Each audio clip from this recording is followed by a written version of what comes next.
Suiliang. It is said that there was a man named Zhao in Changshan County, Shandong Province, who rented a house from a family with a big surname. He had a disease that caused a lump in his abdomen, and he was lonely and poor. He was dying of illness and was about to die. One day, he tried his best to support his seriously ill body to find a cool place, moved to the eaves and lay down. After waking up, he saw a peerless beauty sitting next to him and asked her. The girl said, "I came here specially to be your wife." Zhao said in surprise, "Not to mention that poor people dare not have such delusions. Now that I am dying, what is the use of having a wife?" The girl said, "I can cure your disease." Zhao said, "My disease cannot be cured in a short time. Even if there is a good prescription, what can you do if you don't have money to buy medicine?" The girl said, "I don't need medicine to cure my disease." So she pressed Zhao's belly with her hands and massaged it hard. Zhao felt that her palms were as hot as fire. After a while, the lump in Zhao's belly made a faint sound of being dismantled and split. After a while, Zhao wanted to go to the toilet. He hurriedly got up, took a few steps, and buttoned his clothes and pants, and then started to have a diarrhea. The mucus poured out and all the lumps were discharged, and I felt very refreshed all over. He came back and lay down in the same place, and said to the girl, "Who is my wife? Please tell me your surname so that I can set up a memorial tablet to offer sacrifices." The girl said, "I am the Fox Fairy. In your previous life, you were Suiliang of the Tang Dynasty. I have always been kind to my family, and I always keep it in my heart and want to repay you. I look for you every day, and I just met you today. My long-term wish to repay you can finally come true."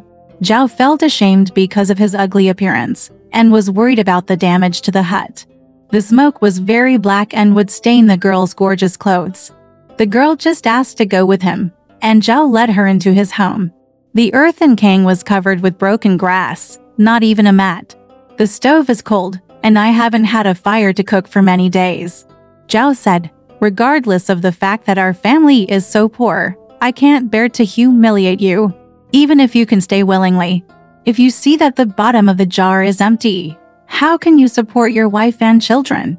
The girl only said, "Don't worry." She spoke. At that moment, Zhao looked back.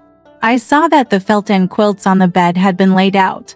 Zhao was about to ask, but in the blink of an eye, the whole room was covered with shiny silver paper like a mirror, and all kinds of things were changed. The tables were exquisite and clean, and wine and food had been placed on them, so the two started drinking happily. When it gets late, he and the girl sleep together, just like husband and wife. Zhao's house owner heard about this strange thing and asked to see the girl. The girl came out to meet him and didn't look embarrassed. From then on, the story spread everywhere, and many people came to see the girl, but the girl did not refuse. Some people set up a banquet to entertain them, and the girl would definitely go with her husband. One day, there was a filial and honest man at a drinking banquet, and he secretly had lewd thoughts. The girl already knew this, and suddenly started scolding him, and immediately pushed his head with her hand. Xiaoyan's head stuck out of the window lattice, but his body was still in the room. "Can't get out, can't get in, can't turn." Everyone begged him for mercy, and the girl dragged him out. More than a year passed. More and more people came to visit, and the girl was very bored. Those who were rejected scolded Zhao. On the day of the Dragon Boat Festival, the Zhao family invited many friends to drink, and suddenly a white rabbit ran in. The girl stood up and said, "The medicine man has come to summon us." She said to the rabbit, "Please take a step first."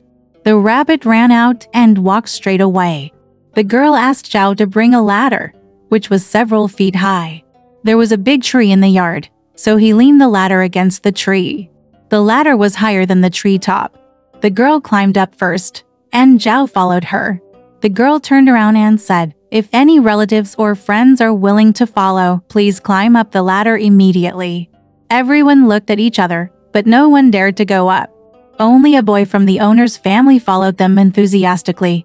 As you go higher and higher, when the ladder reaches the end, you enter the clouds and are invisible.